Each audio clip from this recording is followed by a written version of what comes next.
Gebi paksa untuk ibenah hidangan-hidangan ke jami' hang gebi.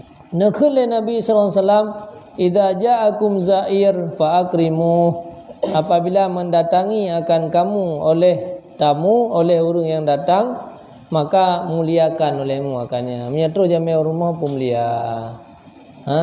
Bi makanan-makanan, menyakapah tengah coro bibu, hanai rumah ya belau.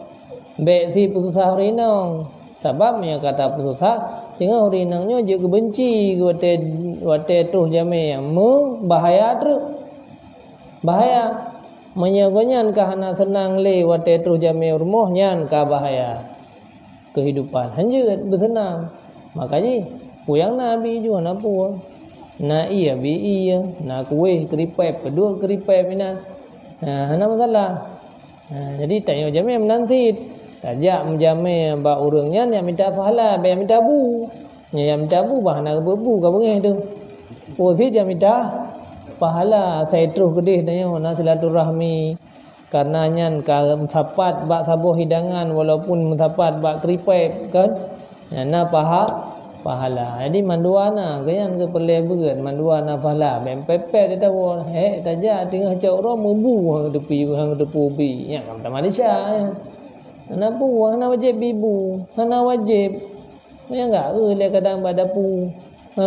Kadang hana terpegah hawai, hana tegun. Hana masalah. Tapi dia kata pu berat urang po rumah nyan goyang tengah hana senang le wate tu jame. Gahanjeun hang gebi lah agama kan. Hang gebi paksa untuk ibenah hidangan-hidangan ke jame hang gebi. Jadi jame kata undang. Ini orang yang jahat nak undang Ini jami undang kata persiap.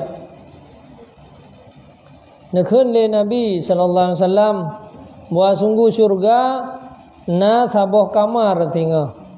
Yang kamarnya tembus luar dalam. Lagak tak kamar lebih hebat hotel. Kamar kaca tinggal. Dari luar dagalan terus dalam gede tembus.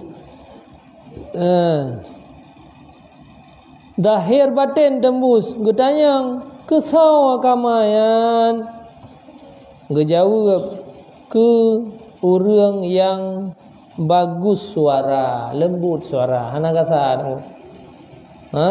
Orang yang lembut, lemah lembut suara. Hantom tinggi suara tu.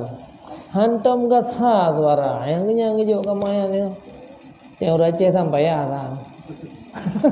Kakak nak merumpuk dia. Kakak gegop kan. Orang yang lembut suara. Asai kakak pegah haba lebih ate tu. Kan tinggal lebih aja ke suwung. Lembut suara. Jadi menyenangkan. Saya kata pegah haba menyenang. Alanal kalam. Yang kedua wa at'ama ta'am. Yang pertama orangnya lembut hak suara, artinya lemah lembut dalam bersuara, hana menyakiti orang lain. Yang kedua beri makanan ke orang. Yang kedua sembahyang bak waktu malam orang lain tengok orang lain tengok. Nah, ni sembahyang.